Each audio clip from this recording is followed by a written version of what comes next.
Hello and welcome. This is Bree Stedman, host of Own Your BS, the podcast, where your negative head talk and the bullshit stories you tell yourself become irrelevant, and solution focus creates a path of emotional confidence, clarity, and control.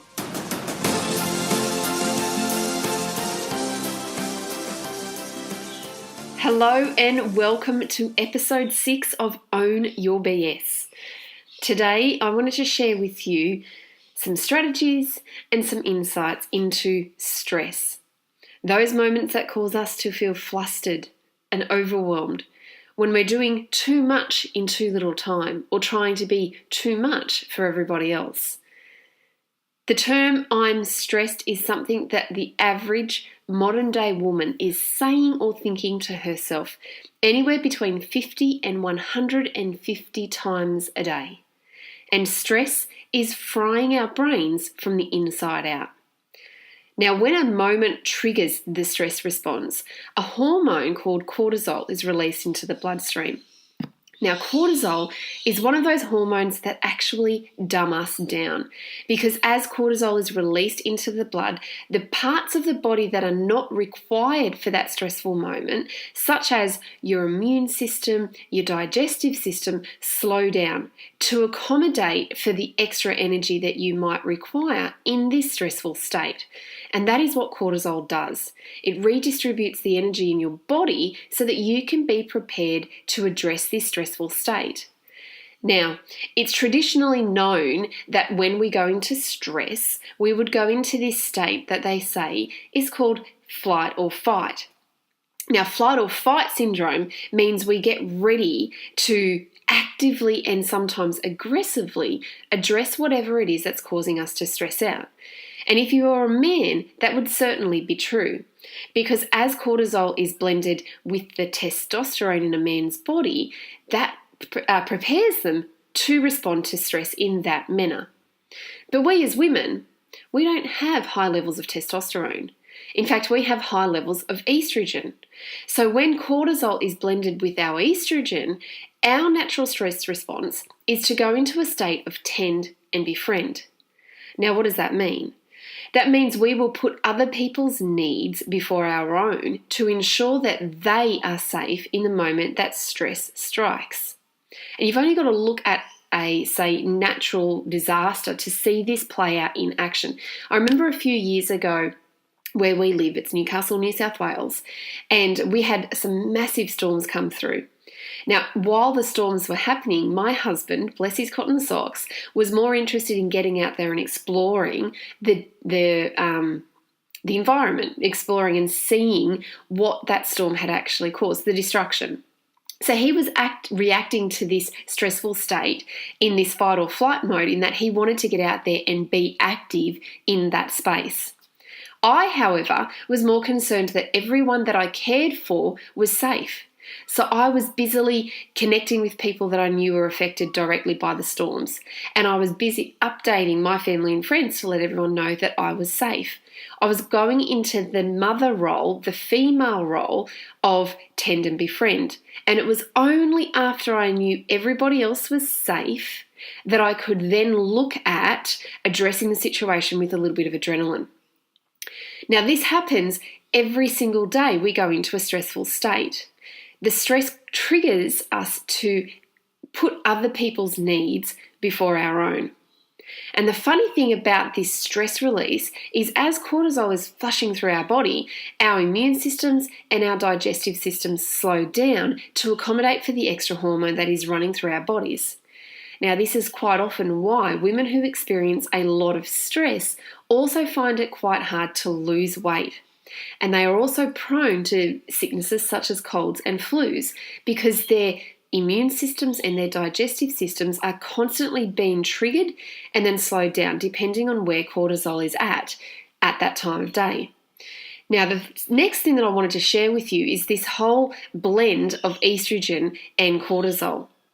Now, as a woman, every single day of your life, from the moment you start puberty up until the day you die, you're going to have fluctuating estrogen levels.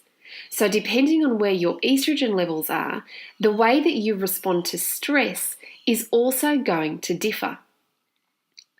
In a future podcast, I'll share more about the female cycle, but I just want to bring your awareness to this very, very important and unique aspect of being female.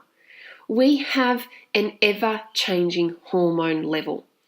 Every day is different for women. Sometimes every hour is different. So when you start to work with that natural cyclic rhythm of being female, and you start to allow yourself to notice the differences, to know that today you might respond to stress in one manner, but next week when estrogen is different, you'll respond to it in a different way.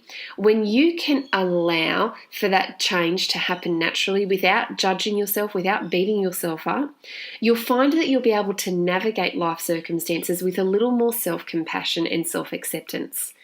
And as women, I know that we are our harshest critics. But we're often criticizing ourselves based on how we would think a man or a stable human being would respond. We are not educated nor taught to accommodate for this natural, always changing hormone cycle. And that is part of what I want to share with Own Your BS. I really encourage you as a woman to get to know what your cycle looks like to you. But of course, that's a different podcast episode, which I will include very shortly.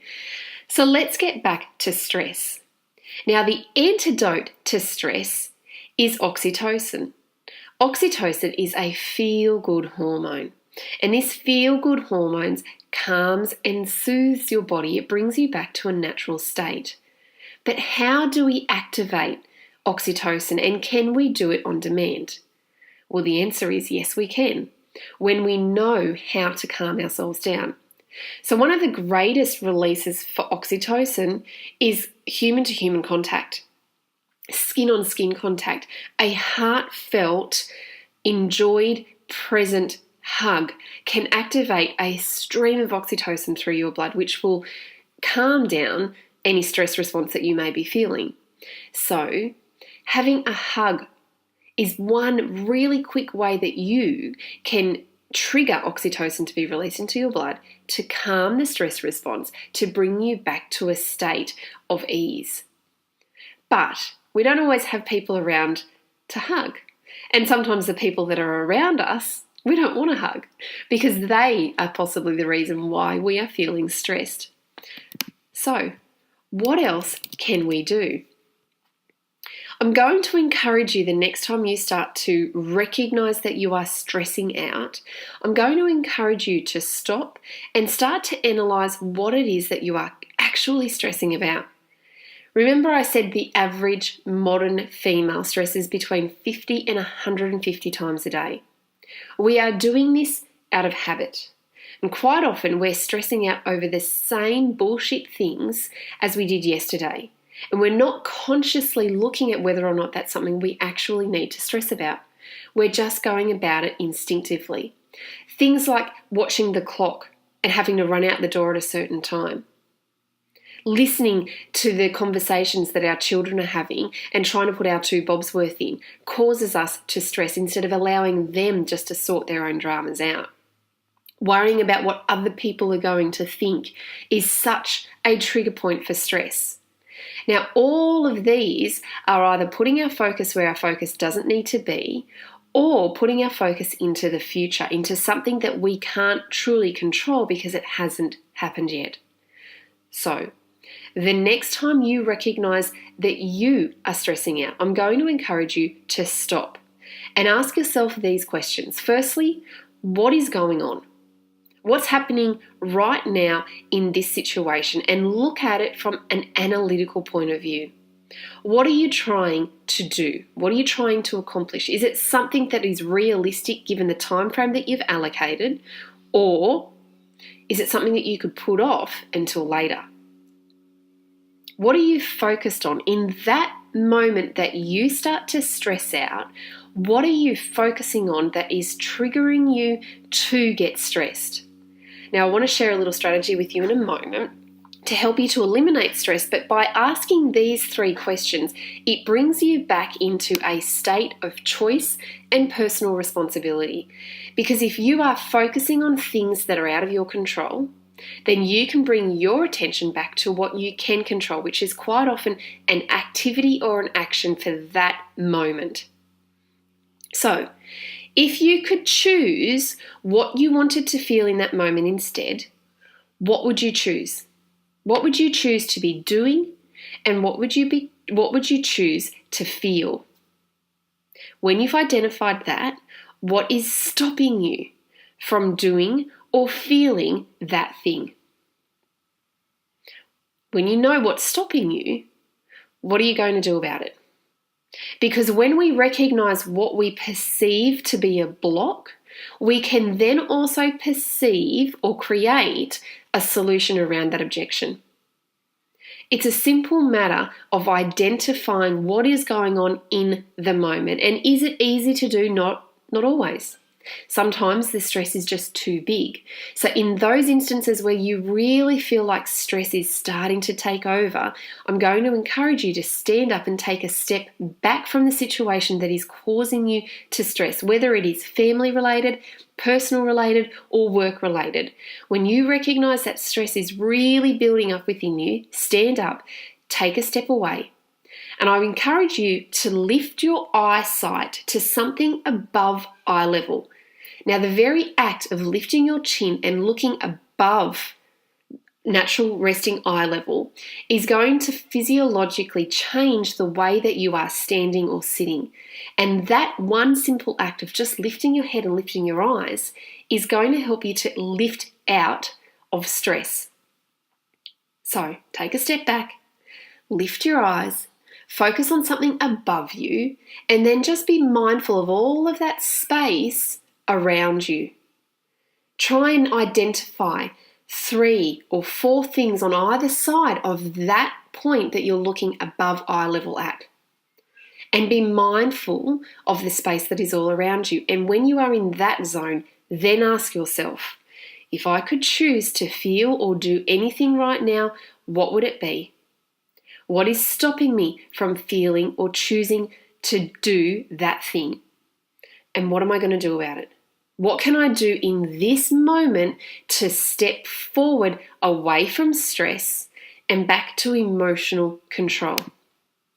Ultimately, you have the choice.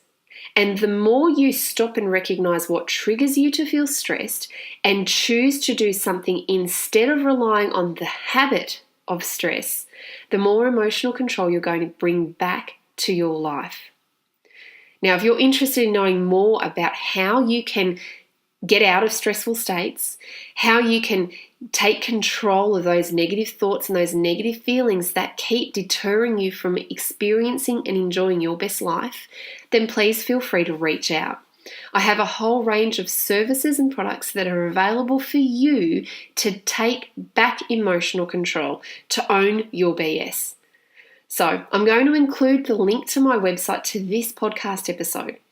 And if you're drawn to explore it, if you're drawn to take back emotional control in your life, then click on the link and have a little browse around the website. I ship my book, Own Your BS, the no-nonsense guide to addressing your female head talk, and the companion journal all around the world for free.